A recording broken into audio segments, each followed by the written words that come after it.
Hi hello ಎಲ್ರಿಗೂ ನಮಸ್ಕಾರ. Welcome back to Swathu cooking YouTube channel.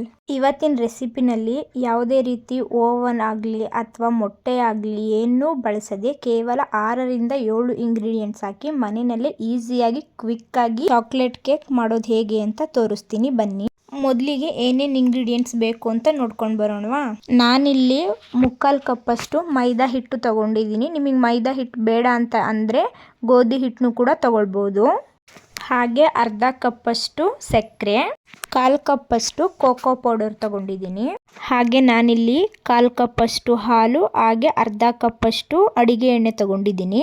ಹಾಗೆ ಅರ್ಧ ಸ್ಪೂನ್ ಬೇಕಿಂಗ್ ಸೋಡಾ. ನಾನಿಲ್ಲಿ ಕೇಕ್ ಡೆಕೋರೇಷನ್ಗೆ ಅಂತ ಡಾರ್ಕ್ ಚಾಕ್ಲೇಟ್ ಚಿಪ್ಸ್ ತಗೊಂಡಿದ್ದೀನಿ.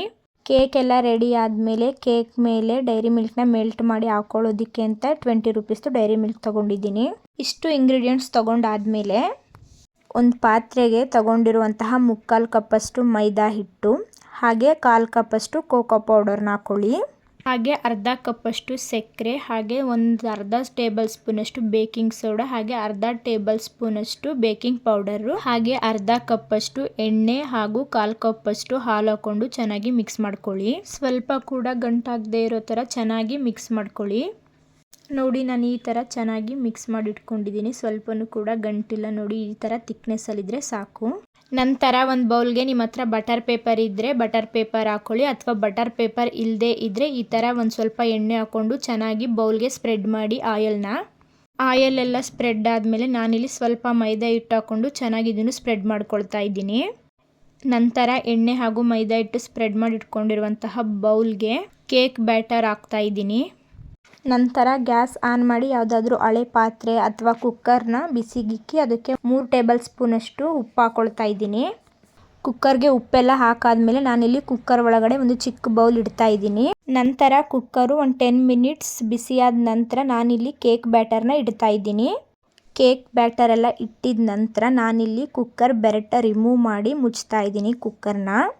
ಕುಕ್ಕರ್ ಮುಚ್ಚಳ ಎಲ್ಲ ಮುಚ್ಚಿದ ನಂತರ ಒಂದು 35 ಮಿನಿಟ್ಸು ಮೀಡಿಯಂ ಫ್ಲೇಮಲ್ಲಿ ಇಕ್ಕಿ ಕುಕ್ ಮಾಡ್ಕೊಳ್ಳಿ. ಕೇಕ್ ಬ್ಯಾಟರು ಕುಕ್ ಆಗೋ ಅಷ್ಟರಲ್ಲಿ ನಾನಿಲ್ಲಿ ತಗೊಂಡಿರುವಂತಹ ಡೈರಿ ಮಿಲ್ಕಿಗೆ 2 ಟೇಬಲ್ ಸ್ಪೂನಷ್ಟು ಮಿಲ್ಕ್ ಹಾಕ್ಕೊಳ್ತಾ ಇದ್ದೀನಿ. ಡೈರಿ ಮಿಲ್ಕಿಗೆ ಹಾಲೆಲ್ಲ ಸೇರಿಸಿದ ಮೇಲೆ ಒಂದು ಇಕ್ಳದ ಸಹಾಯದಿಂದ ಕುದಿತಿರೋ ನೀರ್ ಮೇಲೆ ಡೈರಿ ಮಿಲ್ಕ್ ಇಟ್ಕೊಂಡು ಮೆಲ್ಟ್ ಮಾಡ್ಕೊಳ್ತಾ ಇದ್ದೀನಿ. ನೋಡಿ, ಈ ರೀತಿ ಮೆಲ್ಟ್ ಆಗಿದೆ ಡೈರಿ ಮಿಲ್ಕು. 35 ಮಿನಿಟ್ಸ್ ಆದಮೇಲೆ ನಾನಿಲ್ಲಿ ಕುಕ್ಕರ್ನ ಓಪನ್ ಮಾಡಿ ನೋಡ್ತಾ ಇದ್ದೀನಿ ಕೇಕು ಚೆನ್ನಾಗಿ ಬೆಂದಿದೆಯೋ ಇಲ್ವಾ ಅಂತ ಒಂದು ಟೂತ್ ಪಿಕ್ ಸಹಾಯದಿಂದ ಅದಕ್ಕೆ ಒಂದು ಸ್ವಲ್ಪ ಚುಚ್ಚಿ ನೋಡ್ಕೊಳ್ಳಿ. ಒಂದು ಸ್ವಲ್ಪ ಕೂಡ ಅಂಟಿಲ್ಲ ಅಂದರೆ ಚೆನ್ನಾಗಿ ಕುಕ್ ಆಗಿದೆ ಕೇಕು ಅಂತ ಅರ್ಥ. ಒಂದು ಬಟ್ಟೆ ಸಹಾಯದಿಂದ ನಾನಿಲ್ಲಿ ಕುಕ್ಕರ್ನಿಂದ ಕೇಕ್ನ ಎತ್ಕೊಳ್ತಾ ಇದ್ದೀನಿ. ಇನ್ನು ಒಂದು 10 ಮಿನಿಟ್ಸು ಕೇಕು ಕುಕ್ ಆಗಬೇಕಿತ್ತು. ಗ್ಯಾಸ್ ಸಿಲಿಂಡರ್ ಖಾಲಿ ಆಗಿರೋದ್ರಿಂದ ಇಷ್ಟೇ ಕುಕ್ ಆಗಿದ್ದು. ಇಟ್ಸ್ ಓಕೆ, ಪರವಾಗಿಲ್ಲ, ಚೆನ್ನಾಗಿ ಕುಕ್ ಆಗಿದೆ. ನಂತರ ಒಂದು ಚಾಕುನಲ್ಲಿ ಸೈಡ್ ಎಲ್ಲ ಚೆನ್ನಾಗಿ ಈ ಥರ ಎತ್ಕೊಳ್ಳಿ. ನನ್ನ ಹತ್ರ ಕೇಕ್ ಬೇಸ್ ಪ್ಲೇಟ್ ಇತ್ತು, ಸೊ ನಾನು ಅದಕ್ಕೇ ಹಾಕೊಳ್ತಾ ಇದ್ದೀನಿ ಕೇಕ್ನ. ನಂತರ ಮೆಲ್ಟ್ ಮಾಡಿ ಇಟ್ಕೊಂಡಿರುವಂತಹ ಡೈರಿ ಮಿಲ್ಕ್ನ ಕೇಕ್ ಮೇಲೆ ಹಾಕಿ ಚೆನ್ನಾಗಿ ಸ್ಪ್ರೆಡ್ ಮಾಡ್ಕೊಳ್ತಾ ಇದ್ದೀನಿ. ಚೆನ್ನಾಗಿ ಸ್ಪ್ರೆಡ್ ಎಲ್ಲ ಮಾಡ್ಕೊಂಡಾದ್ಮೇಲೆ ನೋಡಿ, ಈ ಥರ ಕಾಣ್ತಾ ಇದೆ ಕೇಕು. ನಾನಿಲ್ಲಿ ಕೇಕ್ ಡೆಕೋರೇಷನ್ಗೆ ಅಂತ 3 ಬಾದಾಮಿನ ಸಣ್ಣದಾಗಿ ಚಾಪ್ ಮಾಡಿ ಇದ್ರ ಮೇಲೆ ಹಾಕೊಳ್ತಾ ಇದ್ದೀನಿ. ಹಾಗೆ ಇನ್ನು ಜಾಸ್ತಿ ಡೆಕೋರೇಷನ್ಗೆ ಅಂತ ನಾನಿಲ್ಲಿ ಡಾರ್ಕ್ ಚಾಕ್ಲೇಟ್ ಚಿಪ್ಸ್ನ ಆ್ಯಡ್ ಮಾಡ್ಕೊಳ್ತಾ ಇದ್ದೀನಿ ಎಲ್ಲ ಕಡೆ. ನೋಡಿ, ಲಾಸ್ಟಲ್ಲಿ ಕೇಕ್ ಡೆಕೋರೇಷನ್ ಎಲ್ಲ ಆದಮೇಲೆ ಕೇಕ್ ಈ ಥರ ಕಾಣ್ತಾ ಇದೆ. ನಿಮಗೆ ಡಾರ್ಕ್ ಚಾಕ್ಲೇಟ್ದು ಚಾಕೋ ಚಿಪ್ಸ್ ಬೇಡ ಅಂತ ಅಂದರೆ ಡೈರಿ ಮಿಲ್ಕ್ನ ಫ್ರಿಜ್ಜಲ್ಲಿ ಇಕ್ಕಿ ಸ್ವಲ್ಪ ಹೊತ್ತು ಫ್ರೀಸ್ ಮಾಡಿ ನಂತರ ಚಾಕುನಲ್ಲಿ ಕಟ್ ಮಾಡಿಕೊಂಡು ಇದ್ರ ಮೇಲೆ ಹಾಕೋಬೋದು ಬೇಕು ಅಂದರೆ ಡೈರಿ ಮಿಲ್ಕ್ನ. ಹಾಗೆ ನಾನಿಲ್ಲಿ ಲಾಸ್ಟಲ್ಲಿ ನನ್ನ ಹತ್ರ ಹ್ಯಾಪಿ ಬರ್ಡೇ ಅನ್ನೋದೊಂದು ಸ್ಪಾರ್ಕಲ್ ಇತ್ತು, ಸೊ ನಾನು ಅದನ್ನು ಕೇಕ್ ಮೇಲೆ ಇಡ್ತಾ ಇದ್ದೀನಿ. ನೋಡಿ, ಇಲ್ಲಿ ನಾನಿಲ್ಲಿ ಕೇಕ್ನ ಕಟ್ ಮಾಡಿ ತೋರಿಸ್ತಾ ಇದ್ದೀನಿ ಹೇಗೆ ಬಂದಿದೆ ಅಂತ. ಈ ಥರ ಒಂದು ಸಿಂಪಲ್ ಆಗಿರೋ ಕೇಕ್ನ ಬರ್ಡೇ ಸೆಲೆಬ್ರೇಷನ್ಗಾಗಿರ್ಬೋದು ಅಥವಾ ಯಾವುದಾದ್ರೂ ಸೆಲೆಬ್ರೇಷನ್ಗಳಿಗಾದರೂ ಮಾಡ್ಕೋಬೋದು. ಇನ್ನು ಅತಿ ಹೆಚ್ಚು ರೆಸಿಪೀಸ್ಗಳಿಗೋಸ್ಕರ ಸ್ವಾತು ಕುಕ್ಕಿಂಗ್ ಚಾನಲ್ನ ಸಬ್ಸ್ಕ್ರೈಬ್ ಮಾಡ್ಕೊಳ್ಳಿ.